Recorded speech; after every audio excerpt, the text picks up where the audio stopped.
Good evening, YouTube. Welcome back to the channel. This is IMX Sports with another football video, and today I'm going over my Week 6 NFL Power Rankings for the 2021 NFL season. I do Power Rankings on the channel every single week. It's the most popular series on the channel, and yeah, I think that this was a really interesting week of football, so let's get straight into it. I would first like to just say, though, I usually try to make these videos after the conclusion of the Sunday Night Football game, because sometimes the Sunday Night Football game can impact my opinion of the teams. That being said, because of the delay of the Chiefs-Bills game and it already being 11 o'clock here, I figured I don't know how long the game will be delayed for, and I would rather just make this now instead of waiting another 2 hours and potentially being able to do the video tonight. So I apologize. That being said, let's get into it. First off, we have the dumpster fire, as always. We have the Jaguars, the Lions, the Texans, and the Jets. This has been pretty much the bottom four for most of the season. The Jets were outside of the dumpster fire for 1 week last week when they beat Tennessee, but now they're back in it. Not much to be said here.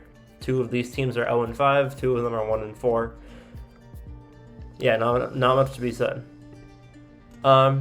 Our next category is not their year. We have the Dolphins, the Giants, the Falcons, and Washington. The Dolphins won against the Patriots week 1, and then since then they have gone on to have the greatest negative point differential in the entire league at -75. No other team is anywhere near -75. Some teams are around -50. Miami's at -75. They lost 35-0 to Buffalo, 35-0 to Buffalo, and they just lost 45-17 to Tampa Bay. They've had a tough schedule, but they've been bad recently. At number 27, we have the Giants. The Giants have 2 wins on the season. 1 win on the season. My apologies. Their only win was against the Saints last week. They've looked okay in some games. Not much else to be said. The Falcons are at 26. Their only 2 wins are to the Jets and the Giants, so figure I'll put them one spot up with the Giants. And Washington is 2-3 as well. They recently lost to the Saints. They've beaten the Falcons and one other. They haven't had too terrible of a season, but it hasn't been anything impressive either. Their defense has been playing okay, and their offense has been playing okay. Just not really much to be said. The next tier I don't really have a name for. I usually have names for them, so I just called it Tier 6, because that's what it is. In Tier 6 we have the Broncos, the Colts, the Steelers, and the Eagles. The Broncos are 3-2. They were 3-0, now they are 3-2, and they are trending downward. They had a really bad loss to the Ravens last week, and this week they didn't play much better. They really have taken a hit. They lost to the Steelers this week, who a lot of people thought were one of the worst teams in the league, other than their one game against the Bills that they played well in.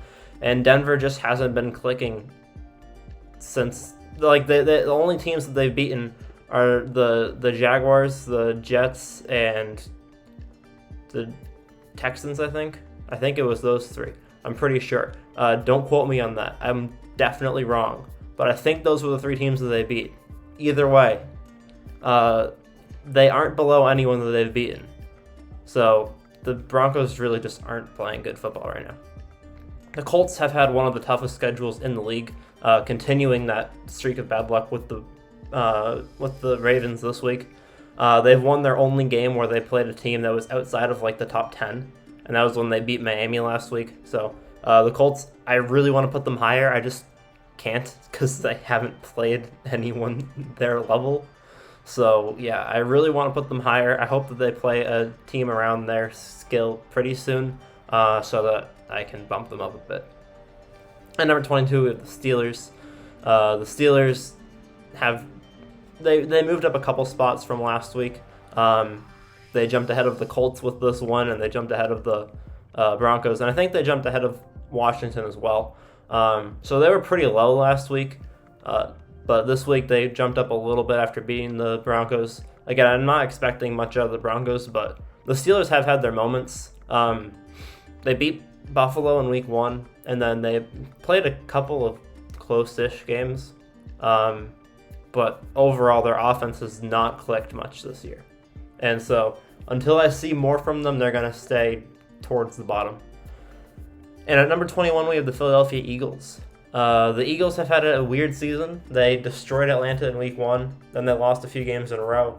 And then, much like the Steelers, they came back and beat a team that was previously 3-0 in their 5th game of the season. So, this one was a fairly impressive win. They won 21-18. And they also played really well against Kansas City last year, putting up 30 points. It's not saying much considering Kansas City has arguably the worst defense in the league right now, but they still put up 30 points, and they're looking like they could potentially be an okay football team. Outside contenders, we have the Patriots, the Seahawks, and the Panthers. At number 21, after number 20, we have the New England Patriots. They have not moved from last week. I believe they were at 20 last week as well. We lost to Miami week 1. Shouldn't have happened. There was multiple chances for us to win that game. Week 2, we beat the Jets. Week 3, we lost to the Saints. Week 4, we played a really close game against Tampa Bay, one of the best teams in the league. And then this week, we came out with a win against the Texans. It has not been a clean season at all, but our defense looks like one of the strongest in the league, arguably, and our offense is starting to click after 5 weeks. I think that Mac Jones is going to only get better from here, and I think that 20 is a fairly accurate spot for the Patriots at this point in the season. At 19, we have the Seattle Seahawks. Russell Wilson just went out for multiple weeks with an injury. I think that it said upwards of a month, so that's a rough hit for them.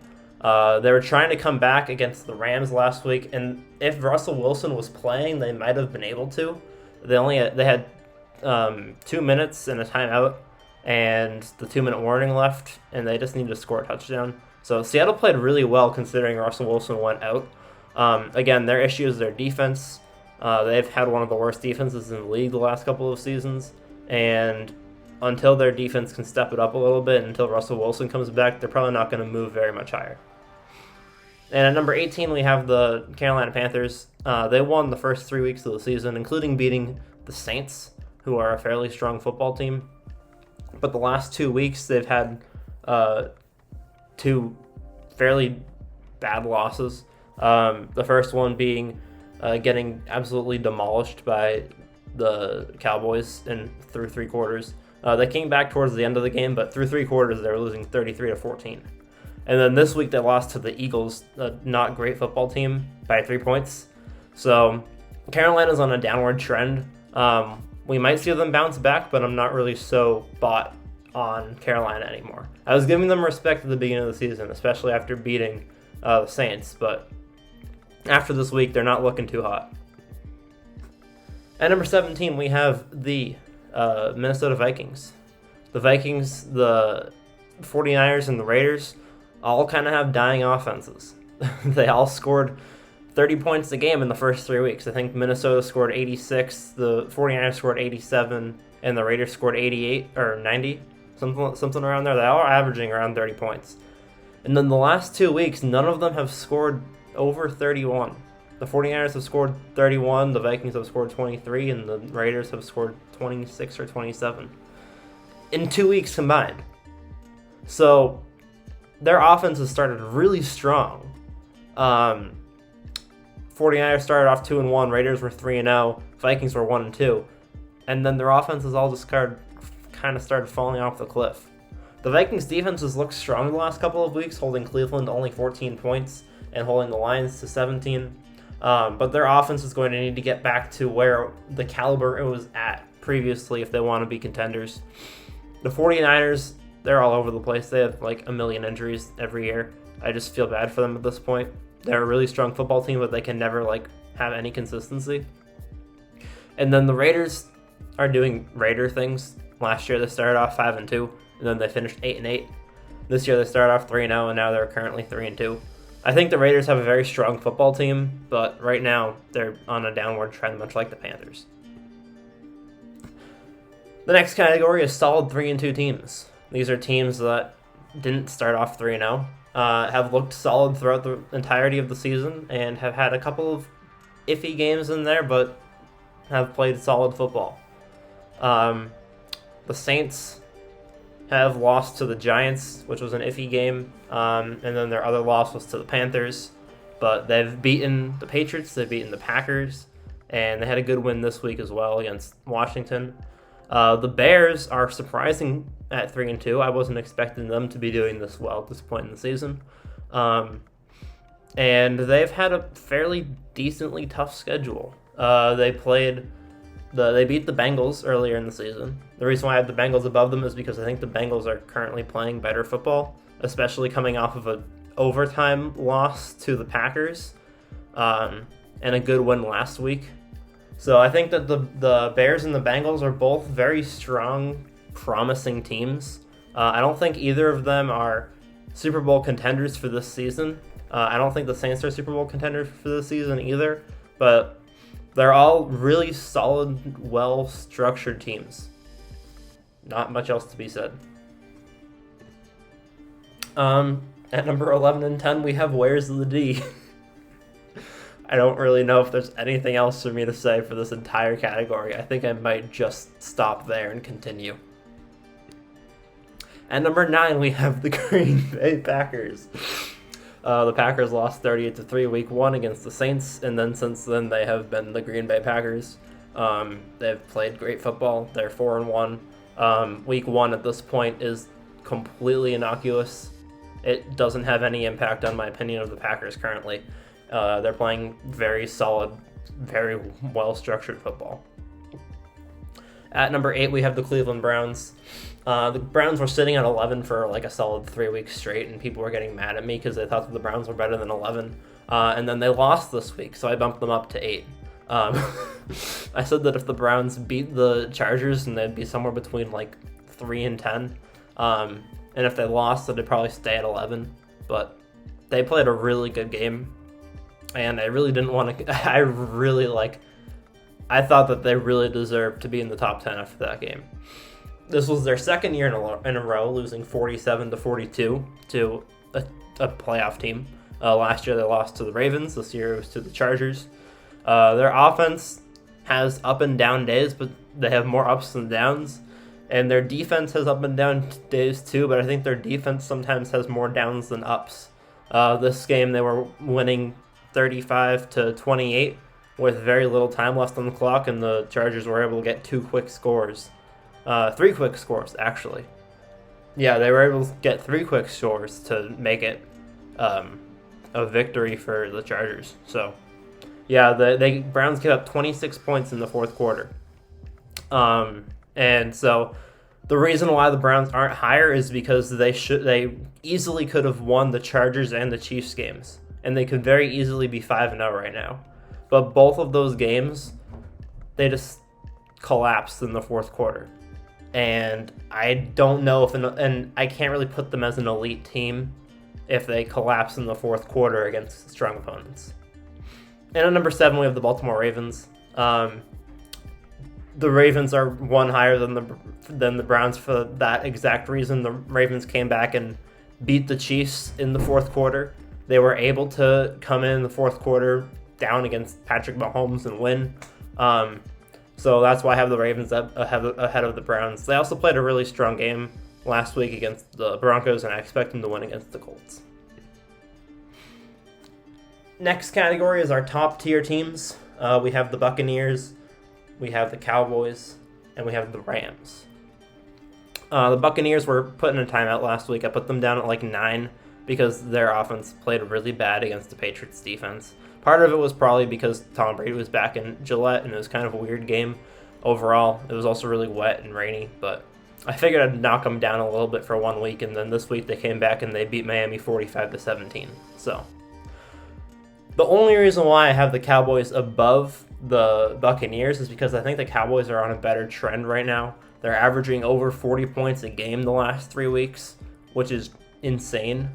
I think that the Cowboys have the best offense in the league. Not arguably the best. I think they have the best offense in the NFL currently. And I know that the Buccaneers beat the Cowboys week 1, 31-29. but I think that the Cowboys currently have a stronger team than Tampa. And at number 4, we have the Rams. The Rams' only loss is to the Cardinals. They beat Tampa a couple weeks ago. They're a really strong football team. They beat Seattle. They have a strong defense. They have a strong offense. They're very consistent. Yeah. And I think most of you could have guessed who was going to be in the Elite for this week. We have the Chargers, the Bills, and the Cardinals. The Chargers have officially beaten the Browns, the Chiefs, the Raiders. Like, they're on fire. Their only loss is to Dallas, and they lost 20-17. And then since then, they've been insane. The Chargers are playing fantastic football. They came back scoring 26 points in the fourth quarter against the Browns.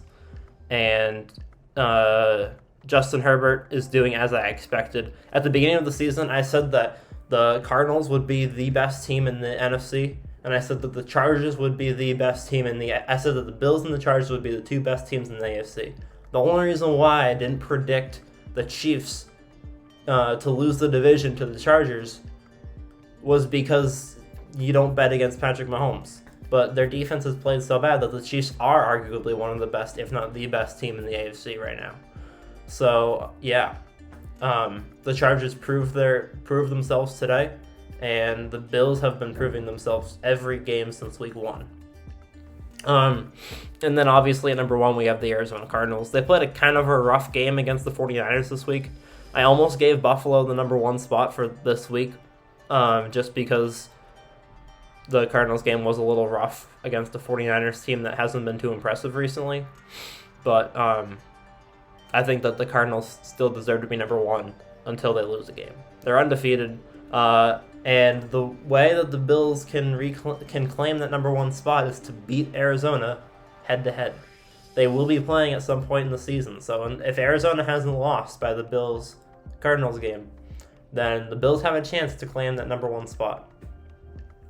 So thank you guys for watching. Hope you guys enjoyed. Make sure to leave a like, subscribe if you are new, and let me know in the comments down below what you guys think of my predictions for this week.